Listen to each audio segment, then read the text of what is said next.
Dia ditinggal ayahnya pada usia 6 bulan dalam kandungan. Jadi beliau nggak sempat lihat bapaknya Abdullah. Dan beliau ditinggal ibunya Siti Aminah ini pada usia 6 tahun. Jadi kira-kira mau masuk SD. 6 tahun. Kemudian disebutkan pula beberapa cirinya. Dia namanya siapa? Muhammad. Muhammad itu nama asing. Jadi ketika Abdul Muthalib kakeknya memberikan nama Muhammad, itu di Jazirah Arab itu ada nama Muhammad tuh nggak ada. Jadi Muhammad itu adalah nama satu-satunya di Jazirah Arab. Ya, jadi nggak ada nama selain itu. Sampai kemudian memang ada yang menyebutkan di dalam Injil, ada Injil Barnabas sebutkan, ini mungkin kalau misalnya orang non muslim baca ini barangkali akan banyak masuk Islam. Karena disebutkan kalau akan datang seorang nabi yang bernama Ahmad. Ahmad ini ya, ya Rasulullah ini. Kan ada salawat Sayyidal Ahmad itu kan ada. Yaitu Nabi Muhammad itu. Nabi Muhammad juga disebut dengan Al-Mustafa gitu. Orang yang terpilih. Nah, begitu pendeta Bukhairah ini melihat, kok ini mirip dengan apa yang disebutkan dalam kitab kami. Dan kemudian kok di sana ada awan yang menaunginya. Maka kemudian pendeta Bukhairah mengatakan, tolong jaga anak ini. Apalagi ketika, tolong saya ingin melihat. Jadi Rasulullah itu punya tanda kenabian, itu disebut dengan nubuat. Tanda kenabian di mana? Di punggung beliau itu, kalau dibuka, itu ada kayak benjolan di punggung beliau, itu sebagai khatamun nabiyyin. Jadi semacam kayak ada semacam tanda kenabian di punggungnya. Jadi ketika dibuka itu kelihatan. Dan itu tidak ada yang menyamai. Jadi Rasulullah itu punya tanda-tanda kenabian. Sampai kemudian pendeta Bukhari mengatakan, hati-hati loh. Ini dia bakal menjadi orang yang istimewa. Hati-hati. Nanti kalau ketahuan orang Yahudi, bisa jadi dia nanti akan dibunuh. Karena orang Yahudi tidak ingin nabi yang terakhir atau khatamun nabiyyin itu berasal dari orang Arab, tapi mereka menginginkan nabi yang terakhir itu adalah dari golongan orang-orang Yahudi. Maka kemudian Rasulullah pun setelah itu tidak lagi diajak oleh pamannya Abu Thalib untuk berdagang, khawatir nanti di tengah perjalanan dia dibunuh oleh orang-orang Yahudi. Ini sejarahnya. Nah, beliau pada saat itu kemudian mulai usaha dengan cara apa? Tetap berdagang tapi di mana? Di Jazirah, di Arab saja, di sekitar Mekah, Madinah. Tidak sampai ke luar negeri, ke Bahrain, Oman dan sebagainya. Nah, ketika beliau berdagang pada usia 15 tahun, itu sudah mulai banyak orang mempercayakan. Pada saat itu antara 15 sampai 17 tahun, Kanjeng Nabi ini berdagangnya dengan cara ngambil barang. Karena beliau tidak punya modal, maka kemudian beliau ngambil barang, nanti kalau laku dikembalikan lagi uangnya, beliau ngambil untung dari situ. Ya corone nek air dhewe saiki ya. Kita ngambil barang, misalnya aku jika iki ya tak dolke gitu ya. Kita nggak punya modal. Saya jualkan ya, misalnya ini dihargai sekitar 800. Nanti kita ambil 200 rupiah. Tak dolke ya, nanti kita kembalikan 800 ke yang kita ambil barang ini. Dan Rasulullah pun demikian. Beliau ngambil itu. Itu berlangsung selama 2 tahun dan kemudian dari situlah Rasul ini kan kalau dodolan jujur ya. Di dalam satu buku yang ditulis oleh Dr. Safi Antonio, di dalam bukunya Rasulullah Super Leader, Super Manager disebutkan Rasulullah ini ketika awal-awal berdagang itu tidak punya modal. Modal beliau kata Dr. Safi Antonio, modal beliau ini adalah trust, percaya. Jadi misalnya pengen berhasil itu, jadikan kita ini menjadi orang yang jujur dulu. Ojo seneng ngapusi, jikuk barang ning duwite ora dibalekke. Banyak tau kayak gini. Sehingga orang yang mau menggunakan untuk modal tuh kesulitan. Nah, Rasulullah Itu pada 15 sampai usia 17 tahun itu konsinyasi namanya. Nah, masuk pada usia 17 sampai 20 tahun, Kanjeng Nabi ini sudah mulai ikhtiarnya bagaimana? Banyak orang yang mempercayakan ada dagangan titipin Nabi. Sampai kemudian Nabi itu sampai kewalahan menjual barang yang dimiliki oleh beliau. Ya, jadi orang tolong Muhammad jualkan ini. Rasul menjualkan itu, untung dan sebagainya. Nah, itu berlangsung sampai usia 20 tahun. Rasulullah dari situlah kemudian nabung. Nanti saya urutkan ya setelahnya sampai usia 25 tahun, saya sampaikan di situ aja. Nah, pada usia 20 tahun, Kanjeng Nabi ini kemudian direkrut oleh salah seorang saudagar perempuan namanya siapa? Khadijah, yang kelak nanti menjadi istri beliau. Jadi pada usia 20 tahun itu kira-kira kalau zaman sekarang itu kira-kira mahasiswa semester pinten niku? Mungkin semester akhir. Usia 20 tahun Rasulullah dilantik menjadi seorang manajer bisnis dari Khadijah. Nah, ini berlangsung selama 5 tahun. Dan pada saat itu, setiap beliau menjualkan bisnisnya Khadijah, beliau mendapatkan penghasilan kurang lebih sekitar 2 ekor unta. Jadi, kira-kira nek 1 ekor unta sekitar 50 juta. Beliau sekali ekspedisi, itu gajinya sekitar 100 juta. 100 juta untuk usia 20 tahun. Itu berlangsung sampai 5 tahun. Dan itu kadang-kadang beliau mendapatkan bonus dari bisnisnya karena memang berhasil.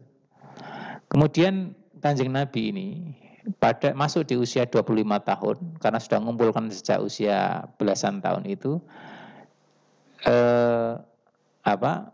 pada usia 25 tahun itu ada keinginan dari Khadijah untuk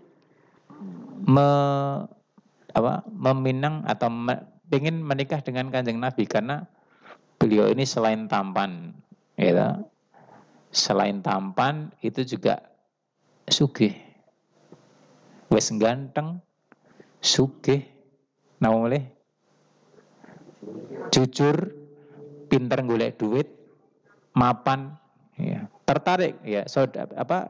Khadijah ini kan perempuan kaya di masanya, itu sampai tertarik dengan Kanjeng Nabi, dan Kanjeng Nabi itu gantengnya luar biasa. Saya membaca di dalam kumpulan Imam At-Tirmizi, ya, itu disebutkan Rasulullah ini tampannya itu sampai-sampai sahabat mengatakan Rasulullah itu adalah orang yang tampan bagaikan bulan purnama. Ini sholawatnya namanya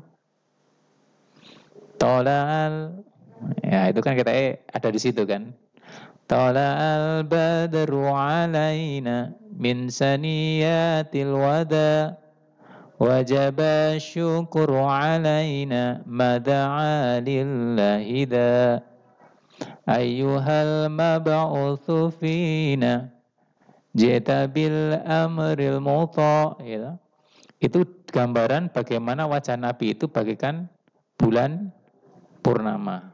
Dan beliau disebutkan saking gantengnya, kulit beliau itu putih kemerah-merahan. Dan kemudian idepnya Nabi disebutkan rodok dawa sithik. Walaupun tidak seperti perempuan yang kadang didawa-dawaki idepe itu, nek pas macak nika disambung. Kemudian beliau ini gantengnya itu ya disebutkan ketampanan beliau ini sampai membuat tertarik Khadijah. Tangan beliau itu agak tebal. Kemudian dada beliau itu bidang, disebutkan demikian, bidang, dan perutnya Nabi itu bukan seperti laki-laki yang hamil. Tahu laki-laki yang hamil? Wetenge medeng-medeng. Gendut maksudnya, ya toh? Nek wong sik senengane begadang karo ngombe, biasanya medeng-medeng. Nah, Kanjeng Nabi itu perutnya six pack. Jadi kayak ada roti 6 diletakkan di sini. Nah, ibu-ibu pas 6 mesti do kemecer. Soalnya gantengnya karo atletis awake. Dan Rasulullah itu tidak terlalu tinggi dan tidak terlalu pendek. Artinya kalau kira-kira berarti ketingginya beliau itu kira-kira sekitar 170-an. Jadi tidak dhuwur banget, juga tidak pendek. Maka wajar kemudian Rasulullah begitu menarik hati Khadijah. Nah kemudian pada saat Khadijah itu meminta bawahannya untuk memata-matai dia itu seperti apa sih, akhlaknya seperti apa sih, baru tahu ternyata akhlaknya Nabi, kejujurannya Nabi dalam berdagang itu luar biasa. Sehingga pada saat itulah kemudian Khadijah meminta untuk menikah dengan Kanjeng Nabi. Maka ini menjadi hukum, ada satu hukum, bolehkah seorang perempuan meminta untuk dinikahi laki-laki? Hukumnya boleh. Kalau laki-laki itu memang laki-laki yang soleh.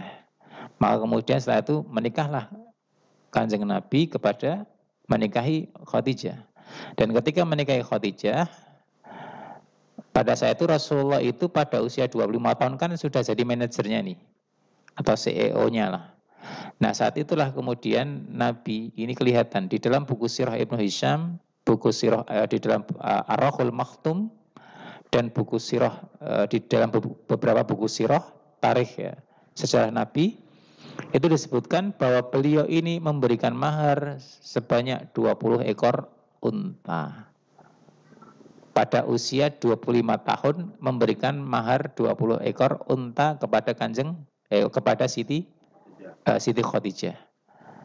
Plus 3,25 ons emas. Ada enggak kira-kira yang dapat mahar 3,25 ons emas? Biasanya kan 3,25 gram ya. Iki 3,25 ons emas. Kini yang gue gawe anting-anting nganti miring-miring. Kabutan. Sagram ya 2 juta nggih. Kok krungu-krungu 3 juta ya Bu saniki. Nggih toh? Sekarang 3 jutaan. Emas itu sekarang 3 jutaan. Makanya nek yang mau bisnis emas ya kesempatan. Atau mungkin ada yang nabung emas. Sekarang kan ada nabung emas. Ya. Makanya tentang nek emas ini yang toko Semari mesti sepi gitu. Kebak terus. Nah, waktu itu Rasulullah memberikan mahar kepada pada Siti Khadijah itu 20 ekor unta plus 3,25 ons emas. Itu berarti maharnya itu miliaran. Kuwi nek misale didadekke tuku mobil itu ngalahke mahar wong Pati Jawa Tengah. Sing kadang ngasih mahar napa?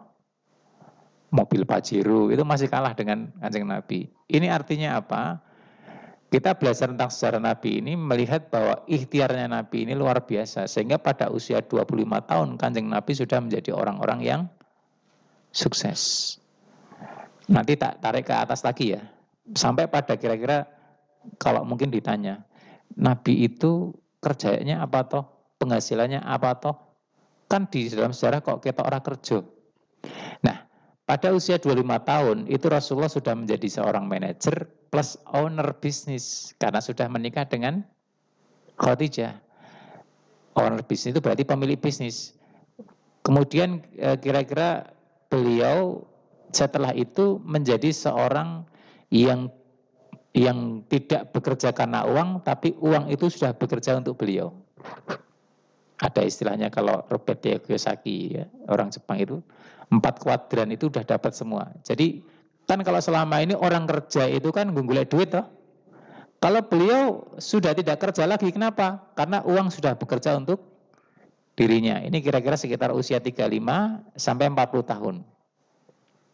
Artinya beliau sudah, karena sehingga pada saat beliau ini sekitar hampir mendekati usia 40 tahun, itu beliau kan kerjaannya cuma di mana? Ke gua atau itu? Ke gua apa? Gua Hiro. Itu kan kerjaannya cuma malam nanti beliau masuk gua, sembunyi di situ, bertahanut, zikir. Nanti pagi pulang lagi, malam ke situ lagi gitu. Kerjaannya. Mungkin agak ada komentar, gimana nih Kanjeng Nabi kok orang kerja? Ya karena pada saat itu beliau ini sudah passive income. Ya. Artinya uang itu sudah bekerja untuk beliau. Jadi beliau nggak usah kerja, udah melaku dewe karena sistemnya sudah jalan. Sampai kemudian pada usia 40 tahun ketika beliau menjadi nabi, memang tidak ada kisahnya atau nabi juga nyambi kerja kan? Karena beliau sudah mapan pada saat itu usia 40 tahun. Nah, pada usia 40 tahun itu maka kemudian beliau dilantik menjadi seorang nabi. Nah, ini usia 40 tahun ini usia-usia apa? Di mana seseorang ini memang mestinya sudah, atau kita belajar dari sini ya, sejarah Nabi ini. Usia 40 tahun, kenapa Kanjeng Nabi dilantik jadi Nabi menjadi pada usia 40 tahun? Karena usia 40 tahun itu adalah usia-usia kemapanan seseorang. Dan usia 40 tahun ini, mungkin kalau Bapak Ibu punya HP, silakan dibuka di surat Al-A'qaf ayat yang ke-15. Di lembar sebelah. Berarti naik baca Quran, ini berarti posisinya di lembar sebelah kanan, paling atas sendiri. Ya. Itu tentang arba'ina sanatan. Arba'ina sanatan itu berarti usia 40 tahun, itu adalah usia di mana manusia ini atau kita ini kalau sudah masuk di usia 40 tahun, sudah saatnya menjadi seperti Kanjeng Nabi tadi, sudah fokus bukan kepada urusan dunia, tetapi fokus kepada urusan akhirat. Maka kalau kita melihat di dalam sejarah Nabi itu, ketika Rasulullah dilantik jadi Nabi pada usia 40 tahun, arba'ina sanatan, itu adalah usia-usia kemapanan seseorang. Di mana pada saat seseorang itu masuk di usia 40 tahun, itu sudah mulai tanda-tanda. Nah, biasanya tanda-tanda. Nek biyen numpak motor kaosan ora masuk angin gitu. Begitu masuk di usia 40 tahun, mulai motoran baru masuk angin. Wis mulai boyoen gitu. Kurang gerak sithik, ngolet sithik malah kecetit gitu. Ngangkat kumbahan posisi gini, ngangkat gini cek pinggangnya kecetit. Kemudian juga tanda-tanda yang lain apa? Rambut mulai memutih, kulit mulai keriput, moto mulai blawur, nonton HP gini, yang dulu begini itu tadi gini ngene. Nek ngene biasanya tandane plus kacamatane. Tapi nek ngene iki ngene ra ketok, saya maju-maju ngene iki tandane min. Nggih. Jadi kalau misalnya kita pandangan mata kita ketika sudah masuk di usia 40 tahun, kalau yang awalnya gini kelihatan dadak ngene iki, iki berarti min. Min, berarti golek kacamata min. Tapi nek misalnya gini ketok, ini ora ketok, dadak ngene plus biasanya kacamatane. Nah, itu juga pertanda. Kalau dia pandangannya sudah mulai blawur, nonton, ini pertanda. Memang dia mestinya sudah mulai sibuk dengan urusan akhiratnya. Nah, makanya kalau kita lihat di dalam Al-Qur'an surat Al-A'qaf tadi, ya, surat Al-A'qaf surat yang keberapa nih? Surat Al-A'qaf, ada yang tahu? Jadi surat Al-A'qaf tadi saya sebutkan saja di sini, surat Al-A'qaf. Sampun ketemu nomor tering? Nah, nomor suratnya nomor surat yang ke-46. Itu ada di ayat yang ke-15. Ayat yang ke-15 itu bunyinya bagaimana? Ya. Wasainal insana biwalidayhi ihsana hamalathu ummuhu kurhau wa wada'athu kurha. Dan kami perintahkan kepada manusia agar berbuat baik kepada kedua orang tuanya.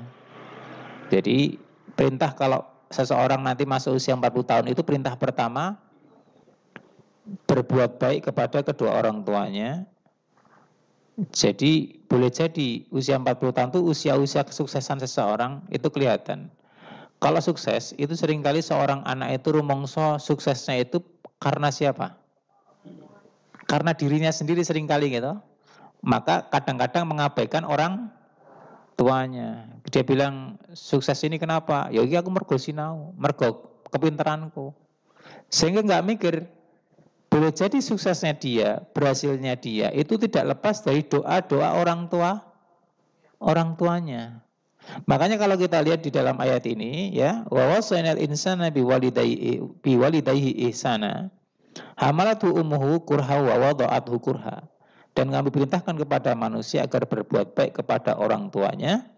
Kemudian di sini disebutkan ibunya telah mengandungnya dengan susah payah. Ya. Ummuhu kurha wa wada'athu kurha. Ibunya telah mengandung berusaha payah dan melahirkannya dengan susah payah. Masa mengandung sampai menyapihnya selama 30 bulan.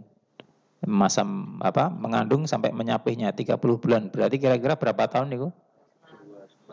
Sekitar 2,5 tahun gitu. Kemudian disebutkan di sini ya.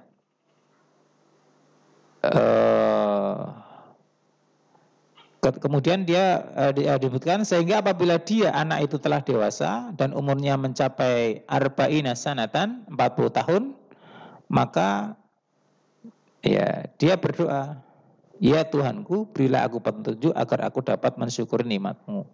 Jadi yang pertama tadi, kalau orang itu pada masuk di usia 40 tahun, dia sudah nampak kesuksesannya, maka syukurnya pertama kali atau mestinya dia berterima kasih pertama kali kepada orang tua. Ada yang mengatakan, sukses itu mergo aku sinau kok. Enggak. Kalau kita lihat, suksesnya setiap anak itu pasti tidak lepas dari doanya orang tua. Yang boleh jadi orang tua tidak mengatakan, lek kowe wis tak dongake. Tapi boleh jadi orang tua di dalam kesendiriannya itu batin, moga-moga anakku sukses. Walaupun dia tidak pernah mengatakan kepada anaknya, lek kowe wis tak dongake ya le.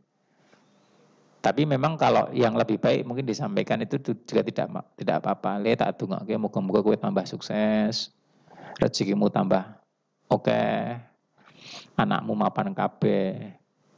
Sehingga mungkin dulu saya pernah menceritakan tentang kisah seorang bapak yang seorang suami ada suami istri yang punya anak, jumlahnya anaknya berapa? Sekitar 13 anak.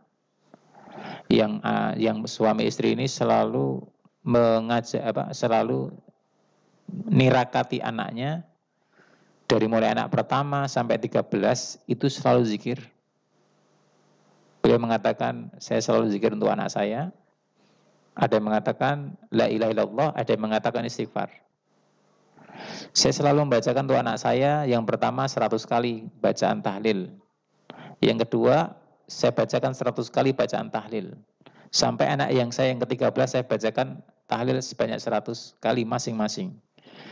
Orang yang sempat bertanya kepada bapak ini mengatakan, "Loh kok mboten niku Pak, mboten 100 kali kagem putra-putrinya ini semuanya." Kata bapaknya, "Lho lawang jenenge rezekine bocah-bocah kan beda-beda." Gitu. Makanya saya tirakati sembari saya di rumah atau duduk di rumah, itu saya tirakati dengan zikir buat anak saya, Allah, saya zikir buat anak saya la ilaha illallah, la ilaha illallah, la ilaha illallah 100 kali buat Ahmad misalnya. Yang kedua, namanya misalnya siapa namanya misalnya Toha misalnya, ya Allah saya tirakati zikir buat anak saya yang kedua, la ilaha illallah, la ilaha illallah, semoga dengan zikir ini menjadi wasilah kesuksesan anak saya. Yang kedua. Kemudian yang ketiga, ya Allah ini saya tirakati untuk anak saya. Yang ketiga, ya Allah la ilaha illallah 100 kali. Sehingga bapak ini tiap hari membaca zikir sebanyak 1.300 kali. Sehingga anaknya dari 13 ini sukses semua dunia akhirat, mentas kabeh, dan kemudian mereka juga soleh dan soleha semuanya. Nah Bapak Ibu jamaah semua sekalian, kalau kita bisa sebenarnya mentirakati anak-anak kita itu dengan seperti itu. Karena kalau misalnya kita menjagani anak kita itu susah. Wong zaman saya kan anak-anak kadang dodolan dewi-dewi itu. Maka kita cukup pasrahkan kepada Allah. Saya punya anak 4. Saya itu kadang-kadang cuma bisanya ngasih tahu ya jaga sholatmu, cari lingkungan yang baik. Saya hanya bisa mengatakan itu. Dan saya tidak tahu nanti ketika dia berteman di sekolahnya, di circle-nya, itu seperti apa. Saya tidak tahu. Kecuali bertanya, kamu tadi main kemana? Tadi kamu udah sholat belum? Cuma itu aja. Dia bohong atau tidak itu kan kita nggak tahu. Cuma yang penting adalah kita pasrahkan anak kita sama Allah. Ya Allah, saya pasrah kepadamu ya Allah anak saya. Semoga engkau membimbingnya, semoga engkau menjaganya, semoga dia menjadi anak-anak yang soleh. Kemudian saya tirakati. Entah tirakat dengan ngaji Quran sebagai wasilah, atau mungkin zikir kita, atau istighfar kita, atau sholawat kita. Ya Allah, saya pasrah kepadamu ya Allah untuk anak-anak saya. Semoga engkau bisa menjaganya. Itu langkah kita di saat orang tua itu tidak bisa memantau. Nah makanya tadi keberhasilan seseorang itu tidak lepas dari orang tua. Dan setiap kita pasti adalah seorang anak. Dan setiap kita pasti punya orang tua. Maka kalau mengacu dalam surat Al-A'raf ayat yang ke-15 tadi, perintahnya adalah apa? Berbuat baik kepada kedua orang tua. Maka Bapak Ibu, mungkin ada orang tua yang sudah meninggal, mungkin ada yang belum.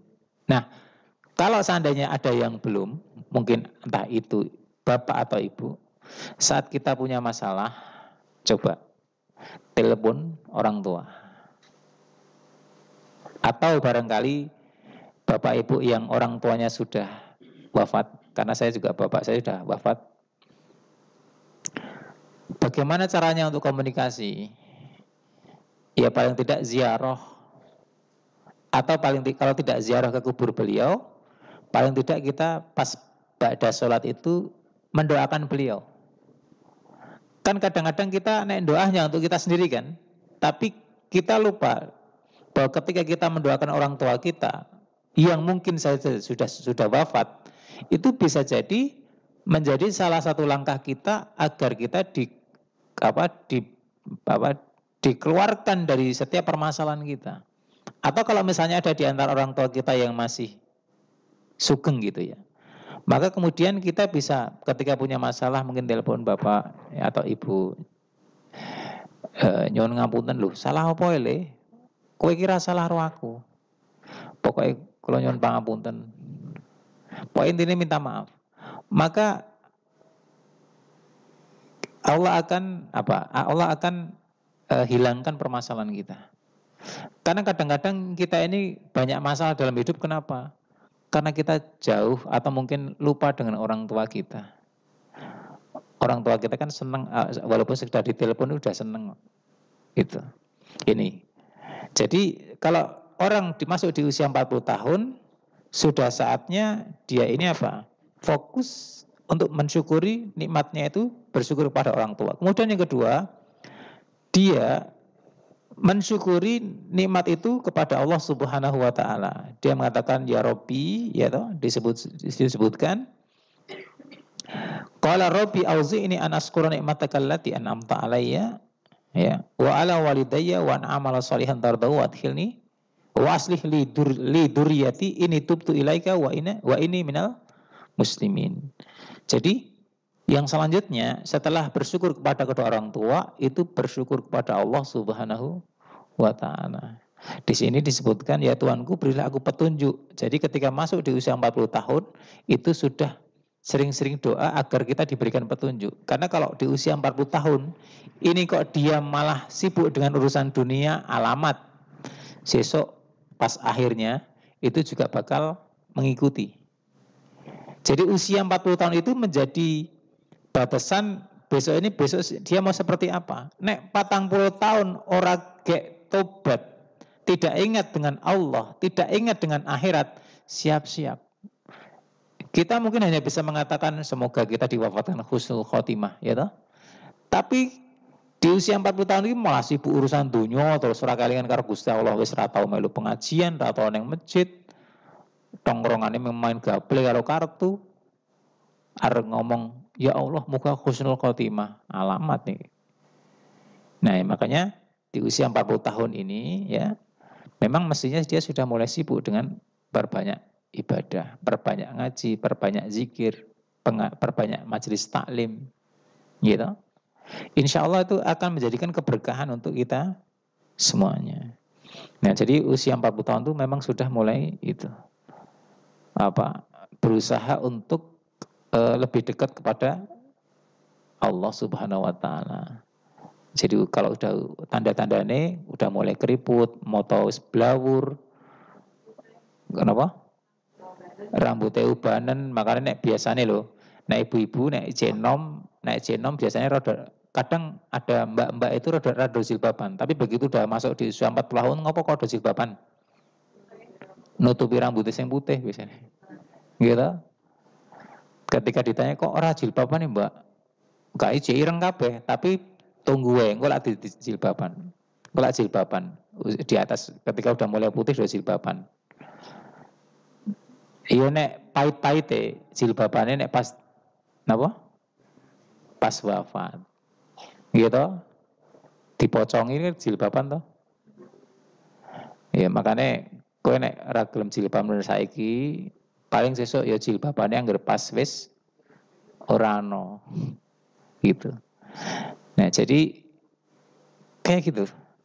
Jadi apa? Mulai sibuk dengan urusan rawinya. Makanya kalau udah masuk di usia 40 tahun itu udah mulai sibuk dengan urusan akhirat, bukan malah sibuk urusan dunia. Ning ya oke. Usia 40 tahun malah koyo kelopo. Tua-tua malah menjadi tua-tua keladi, semakin tua semakin menjadi tua-tua kelapa, semakin tua semakin berminyak. Makanya alhamdulillah kita beruntung di sini kita rata-rata iswanipun pinten Bu? 4647. Kita tak delok-delok nom-nom kabeh. Sing ibu-ibu kita ayu-ayu. Sing bapak-bapak ganteng-ganteng. Ya, jadi kalau kita lihat memang rata-rata di sini usianya berapa 40 tahun ke atas ya, kita ya cocok nih materi ini. Makanya memang kita sudah mulai seperti tadi. Kenapa Rasulullah dilantik jadi nabi? Ya karena memang usia 40 tahun itu adalah usia-usia kemapanan seseorang. Pengen tahu husnul khotimah, Bu? Nah, kalau pengen husnul khotimah, ketika sudah masuk di usia 40 tahun, sudah saatnya menyiapkan untuk mendapatkan husnul khotimah. Karena kata Rasulullah, akhir seseorang itu sesuai dengan kebiasaannya pada saat dia diberikan oleh Allah hidup. Kalau dia terbiasa nyekik botol karo ngasut kartu, maka biasanya wafatnya tidak jauh dari situ. Kalau dia biasanya suka nyanyi-nyanyi, jogetan dengan bidu wanita, biasanya ngeblak pada saat yang panggung. Kalau dia biasanya senengannya trek-trekan naik motor, biasanya nggak jauh dari situ. Meninggalnya pun juga lagi trek-trekan. Tapi kalau dia ini adalah ahli ibadah, pada saat masuk di usia 40 tahun, atau dia ketika masih sehat suka ibadah, maka nggak jauh dari situ. Kalau dia rajin sholat, maka nggak jauh dari situ. Rajin taklim, nggak jauh dari situ. Di Jalan Kaliurang itu ada seorang bapak, saya lupa namanya. Beliau ini ikut pengajian itu judulnya praktek menjadi imam sholat. Praktek menjadi imam sholat.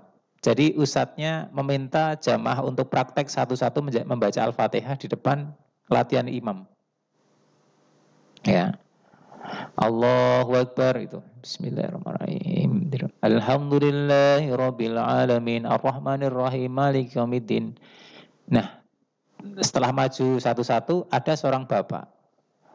Begitu dia membaca Fatihah sampai di Ihdinas siratal mustaqim. Begitu mengatakan ihdinas siratal mustaqim, kemudian bapak ini langsung jatuh ke depan, nabrak tembok yang di mimbar depan itu. Langsung jatuh setelah dicek ternyata beliau wafat dalam keadaan sedang praktek membaca Al-Fatihah. Ini kisahnya tadi sekali orang di daerah Banteng, jalan di daerah Banteng. Banteng ya. Jalan Kaliurang yang dekat seminari, ke utara dikit, nanti ke barat, ke timur. Itu ada masjid di daerah Banteng itu. Ada di masjid di sekitar situ. Kemudian juga nggak jauh dari sini, di mana ini Sabdo Dadi. Jalan Parangtritis ya. Jalan Parangtritis situ.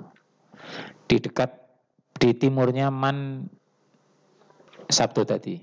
Saya gak lupa namanya, masjidnya sing jelas warnanya hijau. Jadi masjidnya warnanya hijau. Seorang bapak ini apa waktu itu? Waktu itu Ramadan kemarin kalau nggak salah. Ramadan kemarin itu bapak ini ikut sholat dan kemudian sempat bersolat, kemudian ikut kuliah subuh. Begitu ikut kuliah subuh, tiba-tiba kemudian bapak ini wafat pada saat ikut kuliah subuh. Ya. Nah, luar biasa. Kok biasa seperti itu? Saya yakin bapak ini punya kebiasaan mesti jarang meninggalkan sholat jamaah subuh. Dan diwafatkan dalam keadaan seperti ini. Ini nggak jauh dari sini di Sabdodadi situ. Belakang timurnya Man Sabdodadi. Nanti ke timur, nanti ke kiri sedikit ono masjid di situ. Dekat kantor, dekat Kemenak kalau nggak salah. Itu contoh. Kemudian yang terakhir nih ya, karena udah jam 9, yang terakhir itu di daerah Banjiro ada seorang ustadz pengajar Al-Quran yang ketika beliau sedang sholat, nggak tahu mungkin sholat malam, mungkin keterusan ketika sujud, kira-kira jam 5:04 dibangunkan anaknya. Pak, Abi bangun Abi. Ternyata bapaknya meneng we, terus habis itu manggil uminya, istrinya, Umi, bapak, Abi mi. Begitu dilihat, abinya ternyata dalam keadaan sujud, dan dia Pak, Abi, ternyata begitu jatuh geledak. Ternyata wafat dalam keadaan sedang sujud. Setelah ditanya orang-orang sekitarnya, ternyata beliau ini punya kebiasaan sering mulang ngaji dari masjid ke masjid di daerah Banjiro, utara. Rel kereta api yang Brimob ke utara situ, sekitar situ. Tapi ini kisah-kisah nyata yang saya sebutkan. Ini kisah nyata bukan kisah ngoyoworo, tetapi yang jelas ada pelajaran bahwa akhir hidup seseorang itu tergantung dengan kebiasaan yang dia lakukan ketika dia masih hidup atau masih sehat. Semoga kita ini diistiqomahkan oleh Allah Subhanahu wa Ta'ala untuk bisa istiqomah ngaji seperti ini. Bisa terus sholawatan, bisa memperbanyak zikrullah. Tadi zikirnya berapa kali Pak? Zikirnya berapa kali? Bacaan zikir saya dengarkan tadi zikirnya kayaknya berapa kali ya? Iya, kalau saya kemarin sepekan yang lalu zikir membaca, saya gak lupa bacaan kemarin itu, 1000 kali. 1000 kali. Membaca la ilaha illallah 1000 kali. Ya memang rodo abot itu, tapi lama-kelamaan nanti akan ringan. Karena harapan kita agar kita wafat sempat mengatakan kalimat la ilaha illallah. Ya, demikian ya Bapak Ibu yang dimuliakan oleh Allah Subhanahu Wa Taala, yang dapat kami sampaikan. Mungkin tentang sirah Rasulullah, karena kita mencintai Kanjeng Nabi, saya sampaikan kisah sirah Nabi itu dari mulai kecil. Ini saya tidak mulai dari lahirnya ya, saya potong dari kelas usia 6 tahun sampai kira-kira usia 40 tahun. Yang selanjutnya seperti apa, lain waktu nanti kita bahas lagi tentang sirah, sejarah Nabi atau sejarah Kanjeng Nabi Muhammad Sallallahu Alaihi Wasallam. Jadi insya Allah dengan begitu kita akan semakin cinta. Ini saya belum membahas